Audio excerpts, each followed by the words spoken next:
Well, for more details and analysis on this, we will cross now to our Washington correspondent, Kethevane Gorjestani.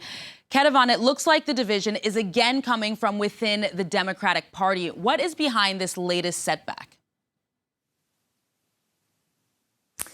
Well, the president said it in his speech. He said no one got exactly what they wanted, not even me. But it seems that he hasn't been able to reconcile that big tent within the Democratic Party that he was elected by. And this time around, it looks like the progressives are the ones flexing their muscles and blocking it. Of course, there is what is inside that framework, or what has been left out of that framework, that the progressives aren't too happy about. And you mentioned, for example, the fact that there is no paid family leave in this framework, which was a priority for the progressives.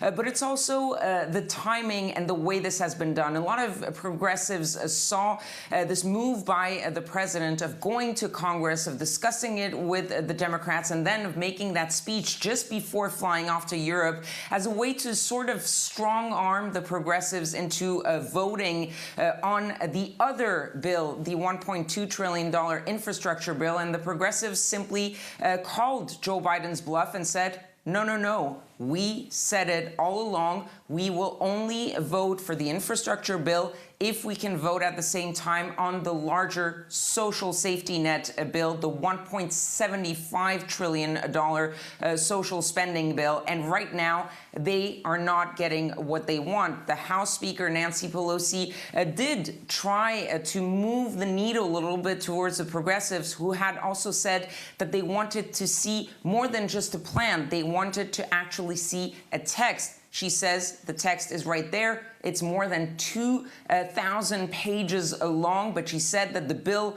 was actually written and that they could check it out. But the progressives feel that this is not enough. They said it. They want both bills to be voted on at the same time.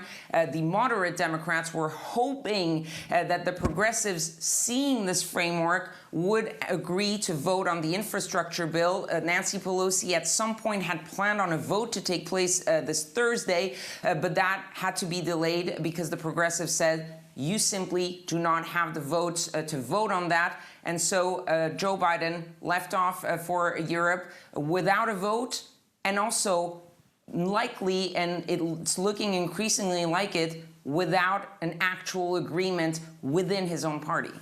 And Kethevane, given all of those major disagreements that you just mentioned there, this, of course, was supposed to be the landmark, the major point of Joe Biden's domestic policy. Where does this leave his rather ambitious domestic agenda plans? Well, it delays it even more. And according to multiple reports from people who were actually in the room when the president was meeting with the Democratic caucus on Capitol Hill, he said that the House and Senate majorities and my presidency will be determined by what happens in the next week. So he tried to make the case that this was very important, extremely important for his presidency and for the chances of Democrats in the upcoming 2022 midterms.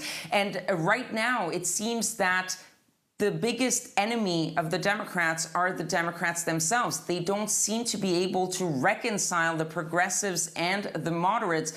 The progressives on the House side and the moderates on the Senate side. And that was something that Joe Biden was elected on. He was elected on this idea that he was going to be able to bring together all these different aspects of the Democratic Party. And right now, it seems that he's unable to do that, to bring together those moderates and those progressives. This is actually the third time that House Speaker Nancy Pelosi has had to delay a vote on that bipartisan infrastructure bill that has been agreed to in the Senate side, but that the progressives are blocking on the House side. And for Joe Biden, it was something that was definitely the top priority, getting this infrastructure bill passed and getting the social safety net plan also passed.